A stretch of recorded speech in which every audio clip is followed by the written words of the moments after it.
ijoolleen irra guddaan kan dhumaa jirtu ijoollee taariba deemtu.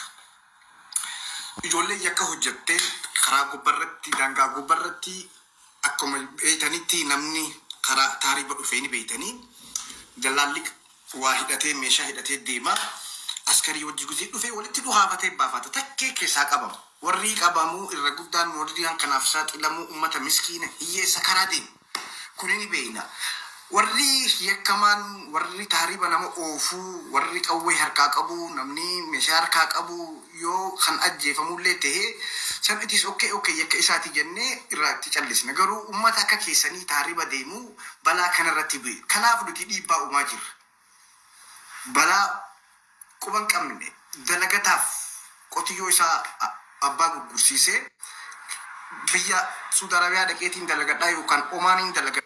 Ashama harka fuunee hordoftoota koo nagaa waaqayyo lafa jirtanitti siniif abaayyatu akkam jirtu nagaa keessanii an nagaa obboleettiin keessanii waaqayyoof galannaa ta'u sinis nagaa guddaa qabaadha isiniin jechaati.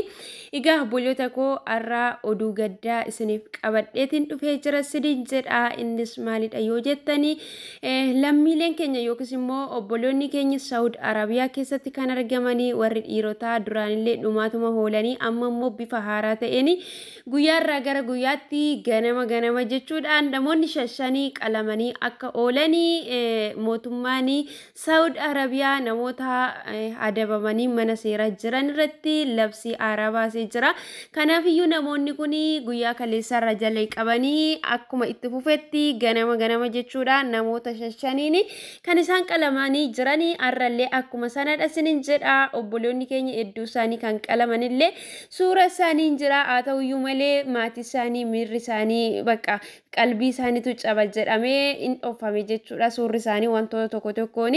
Kanaaf iyyuu obboloota koo namoonni 200 kan ta'anii yeroo ammaa kanatti qalamuudhaa fi adabbiin ajjeecha irratti murtaa'ee jira. Isaan immoo guyyaa isaanii jechuudha taraadhaanii akkuma isaan qaqqabetti kan isaan eeggachaatii jiranii yeroo ammaa kanatti namoonni kun otoo lubbuu isaanii keessaa hin ba'in eeyyama maatii isaanii haadhaaf abbaa akkasuma immoo ijoollee kan qabanii maatii isaanii biyyaatti bilbilatanii carraa nagaatti waliin arginu jedhamu kenneefi jira jechuudha eeyyama.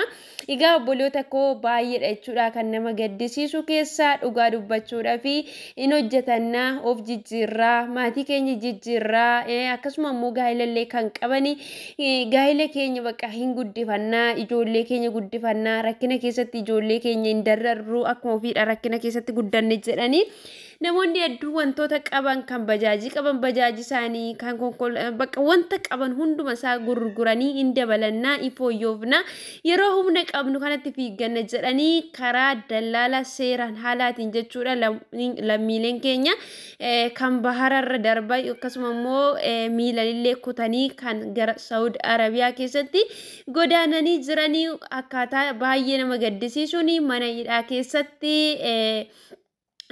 shiftaa yookiis immoo namoota amma fakkeenyaa fi dallaalanii yeroo achi isa fuudhee darbu kana namootanillee walitti bu'uutii akka danda'u meeshaalee hidhatee akka deemu yeroo namoota daangaa irratti yeroo walitti bu'anillee isaanillee jechuudha kan qabame kan hin qabamne immoo akka sanatti meeshaa sanaanii darbuutii akka danda'u kanatu dubbatamaa jira sinin jedha obboloota koo hedduu tokko jechuudha kan nama gaddisiisu.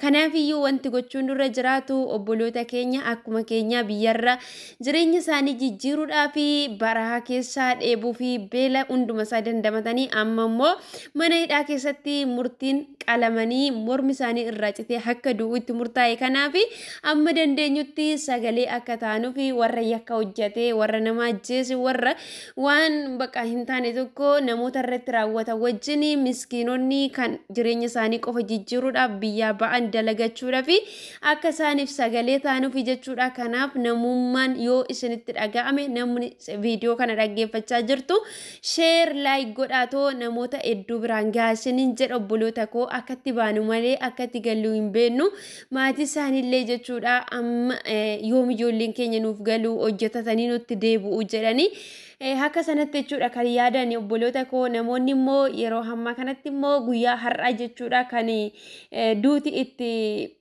murteeffamee kan qalaman jechuudha. Qalamaniiru waan ta'eef iyyuu namoonni 5 kaleessa namoota 5 amma yoona namoonni 10 qalamanii jiru jechuudha. Akkasumatti taraadhaan borullee kan itti fufu ta'a jechuudha.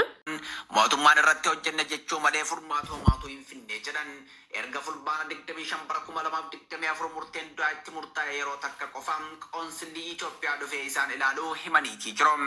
Kibba Saawud Arabiyaa godina Naajiraan daangaa Saawudii fi Yaman irratti qabamuun magaalaa Naajiraan mana hidhaa walii galaa Sijinaal Ammi jedhamu keessatti kan hidhaman lammiileen Itoophiyaa 47 murtiin du'aa itti murtaa'ee jalaa mootummaan Itoophiyaa akka baasuuf iyyataniitii jiru. Kanaafi sagalee isaaniillee kinoo gidduu gidduutti ammam qabatamaa akka ta'e isin dhageechisaatiin jira obboloota koo. Kanaafi adaraa keessan karaa dandeessaniin namummaan akkasanitti dhaga'ame uummata keenya fi baanee sagalee haa taanu shiniin jedha. Namni akkamittiin akka du'a eeggatu jechuudha. Baay'ee tokko jechuudha kan nama gaddisiisu shiniin jedha obboloota koo. Waaqayyoo warra boqotanii fi lubbuu isaanii haa maaru jecha warra jiran immoo gana du'a eeggachaa kan jiranii lubbuu isaanii haa oolchu. Asumaanii qaamni dhimmi kun ilaallatu adaraa keessan adaraa namummaa adaraa lubbuu isa waaqayyo uume rabbuma keessan waaqayyuma uumaa keessan sodaadhatoo jechuudha. Uummata kanaaf sagalee ta'a. Qaamni dhimmi kun gargaaruu danda'ullee akka gargaartan asumaan kabajaan isin nan gaafadha. Namoonni amma dandeessan karaa dandeessanii suura isaaniillee miidiyaa keessan irratti maxxansuudha. Viidiyoo namoonni hojjetaniif illee sheer gochuudhaan lammii keessan bukkee dhaabadhaa isiniin jedha obboloota koo. Hedduudha kan nama gaddisiisu guyyaa har'a namoota Itoophiyaa keessaa naannoo kamirraa akka du'anii maqaa isaaniillee waamu jechuudha. Garuu naannoo irraa du'an irraa isiniif dubbisa jechuudha. Kanaafiyyuu obsumaan na dhaggeeffadhaadha.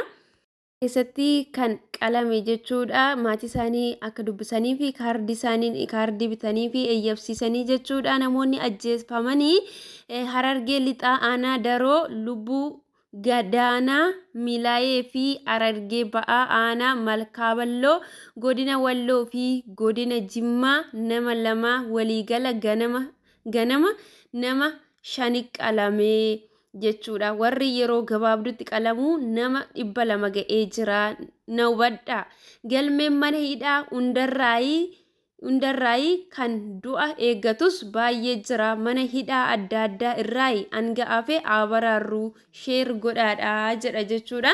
Kanaaf obboloota koo kuni kan bakka tokkotti hidhamanii jiranii kan duuti irraa itti murtaa'edha malee ganaa jechuudha.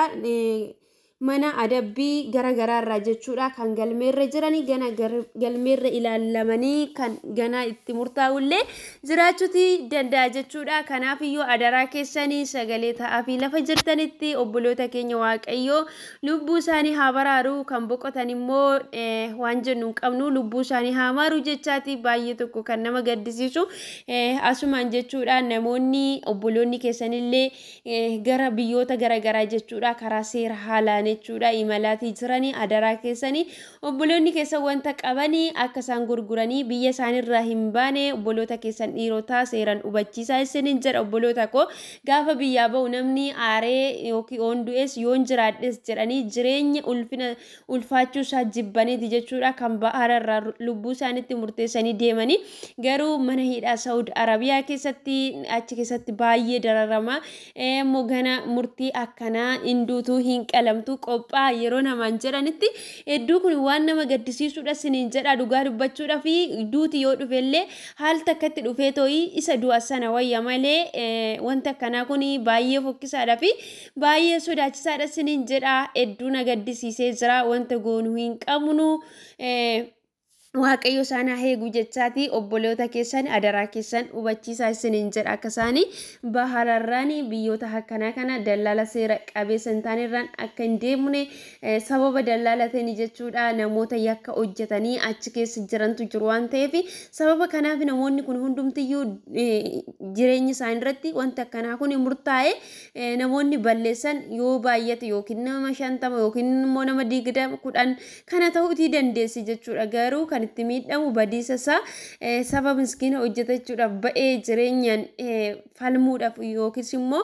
hiyyummaa mo'achuudhaaf kan biyyarraa ba'eetu kanatti itti murtaa'isiniin jedha obboloota koo hedduutu kun agaddisiisee yaadni dogoggoraa yoo jiraate immoo na of kalchaa jecha aara kan dhufta subscribe gochuudhaan gara maatii keenyatti dabalamaadha. Amma viidiyoo biraatiin deebinee wal arginutti nagaan naa turaa hedduu isin jaaladha. Turtii keessan turtii gaarii isiniif haa ta'u. Uumaan keessa simbira haa jiraatu. Obboloota keenya immoo akkuma amantii keenyatti amantaa qabnuun warra lubbuu isaanii boqotee hin jirre kana gana du'a eeggatan kana haa kadhannuuf isiniin jedha akka jechuudha galmeen du'a isaanii gara jireenyatti jijjiiramee fi umurii waaqayyoo biyya lafaa kanarratti isaaniif kenne akka jiraatan gana deebi'anii adaraa keessan uumaa keenya akkuma amantaa keenyatti haa kadhannu isiniin jedha. Kan du'aa jiru kun dhiiga keenyadha namadha namatti dhaga'ama jechuudha. Bineensa akka isaatii fi irrafata waan ta'eef nuti immoo nama taanee hamma jirrutti waliif rifachuu haa qabaannu isiniin jedha. Waan hundumarrayyuu kan namatti caalee harrigamu kan furmaata namaaf kennuu danda'u uumaa keenyadha isiniin jedha. Namni nama gargaaruutii dhiisuutii danda'a. Kanaafiyyuu uumaa keenya akka amantii keenyatti waliif haa kadhannuun dhaamsa kiyya isiniin jedha. Isinillee jechuudha waa'ee lubbuu keessanii baqa namoonni biyya namaa keessa jirtan hundumti keessaniyyuu uumaa keessanitti maxxanaa ta'u uumaa keessanii kadhadhaa isiniin jedha. Uumaa keessan akka hin daganne jireenya keessan hundumayyuu gallafata itti laadhaa isiniin jedha obboloota koo.